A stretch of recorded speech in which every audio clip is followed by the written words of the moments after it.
Sziasztok! Csodálatos volt megérkezni Montagnyitába, és végre újra együtt lenni a többiekkel. A sok utazás miatt eléggé elfáradtam és próbáltam aludni, de éjszaka nem igazán hagyott nyugton ez a cica. Mivel az ajtót nem lehet becsukni, ezért eltorlaszoltam, hogy ne tudja kinyitni, és akkor bejött az ablakon. Valahogy mindig megtalálta a módját, hogy visszatérjen, én pedig nagyon-nagyon fáradt voltam ahhoz, hogy szélmalomharcot vívjak vele. Végül aztán önszántából elment, és így tudtam aludni egy jót. A tapasztalatlanságomból eredően sokkal-sokkal több cuccot és ruhát hoztam, mint amire szükségem volt. Az elmúlt időszakban egy kis hátizsáknyi ruhából gazdálkodtam, és úgy is teljesen jó volt. De most Robi és Marci elhozták a cuccaimat a dzsungelből. Már szinte nem is emlékszem, hogy mik vannak benne. Így felismerül bennem a kérdés, hogy tényleg fontosak-e. Kinyitva a bőröndöt, ami fogad, hogy az összes cuccom, minden, ami a táskában volt, penészes lett. Emellett vannak benne kisebb és nagyobb bogarak is. Szerencsére van itt egy nagy kád, amiben tudok mosni, csak éppen dugó nincs hozzá. Így azt találtam ki, hogy megtöltök vízzel egy ilyen IKEA zacskót, és ezzel próbálom meg betömni a lefolyót, remélem működni fog. Mivel nem szoktam vegyszereket használni, ecettel és mosószódával mosok. Most is ezekkel próbálkoztam első körben és szappannal, de sajnos nem hozták meg a várt eredményt. Minden ruhám penészes maradt. A következő körben ugyanezt történt a mosószer használata után is. Közben napokig áztattam itt a ruhákat, még szerencse, hogy nem csak ez az egy fürdő van a házban. Ez volt az a pont, amikor végig gondoltam, hogy melyikkel ártok kevesebbet. Ha új ruhákat veszek, vagy ha durván vegyszeres vízbe áztatom, és megmentem ezeket. Végül aztán az utóbbit választottam. A következő kísérlet a klóros mosás volt. És ez bevált.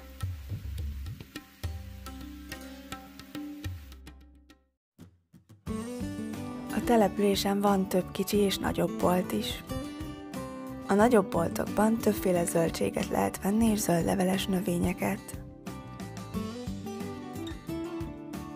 Meg persze mindenféle feldolgozott vagy komfort élelmiszert, mint ez az előre lemorzsolt kukorica.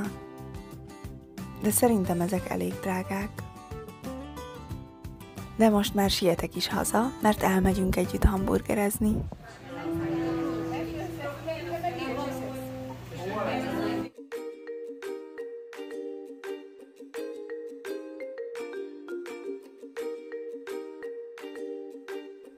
Így néz ki az én gluténmentes hamburgerem, amit úgy oldottak meg, hogy kihagyták belőle a zsemlét, ami számomra teljesen rendben van. Amikor már kb. A felét megettem, akkor jöttünk rá, hogy más dolgokat is kihagytak belőle, és miután ezt szóvá tettük, készségesen készítettek egy újabb adagot. Ezt láthatjátok itt a képen.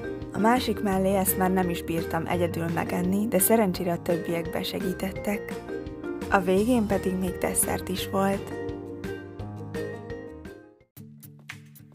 Másnap sokáig aludtunk, és amíg a többiek még pihentek, főztem egy lencsedált, amiben van lencse, vöröshagyma krumpli és karfiol, amit később adtam hozzá, illetve indiai fűszerek. Aztán csináltam még egy humuszt. Majd megünnepeltük Robi szülinapját a Boró által készített palacsintatortával. Legyen még sok ilyen szép napot! Köszönöm szépen!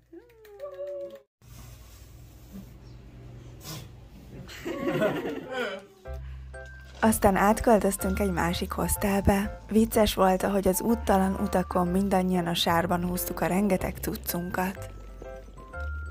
Nekem is nagyon fura volt most ennyi rengeteg csomaggal közlekedni.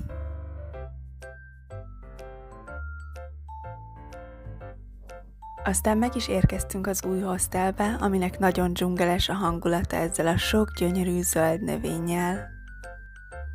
Elég sokan laknak ebben a hostelben, de nagyon családias, laza és vidám a hangulat. És ha nem tudnátok, akkor most megemlítem, hogy az olcsó utazás egyik módja egy ilyen helyen, ha valaki önkéntesként dolgozik a hostelben heti pár órát szállásért cserébe.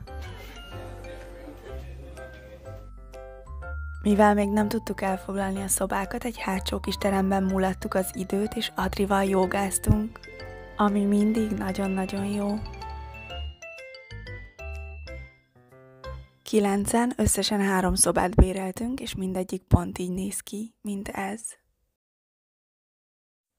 Aztán jött Zsófi szülinapja, és mivel szeretek kísérletezni a konyhában, és abból kreatívan dolgozni, ami éppen van, most egy tiramisut fogok készíteni.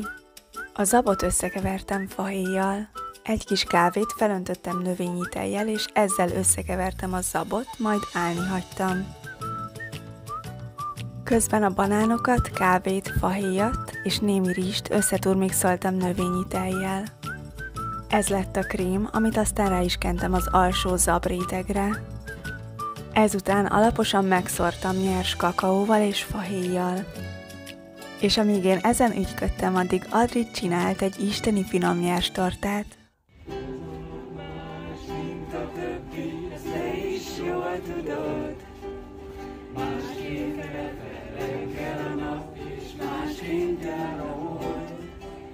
Ilyen szép napod!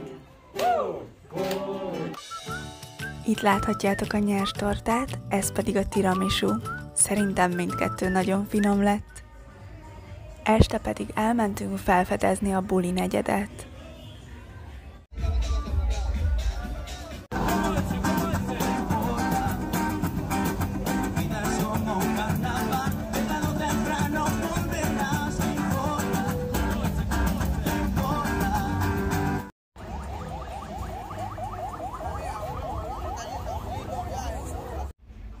De végül a hostel melletti kis bárban kötöttünk ki, ahol szinte csak mi voltunk.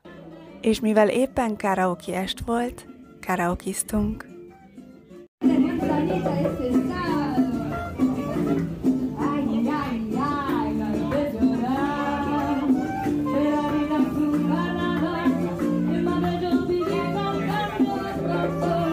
Na, sziasztok! Itt vagyunk egy karaoke bárban, és Vikinek ez lesz az első karaokezása, be is mutatom őket, hogy itt fog énekelni Marcival.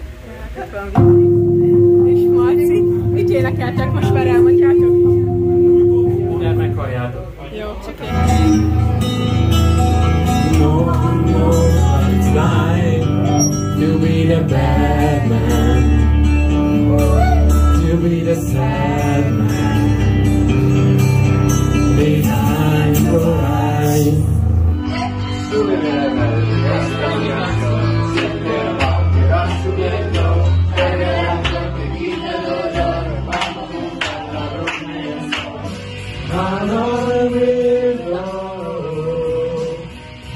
What the hell am I doing? I don't belong here. The yellow submarine. We all live in a yellow submarine. Yellow submarine. Yellow submarine. Welcome to the new man. To the new man. Welcome to the new man. To the new man. Oh, oh, oh.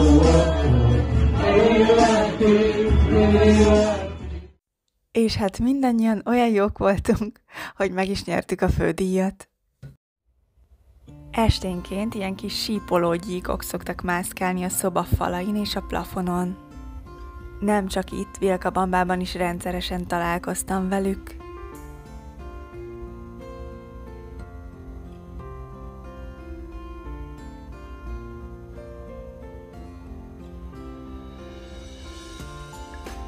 Köszönöm, hogy ma is velem tartottatok, legyenek örömteli napjaitok, és találkozunk csütörtökön.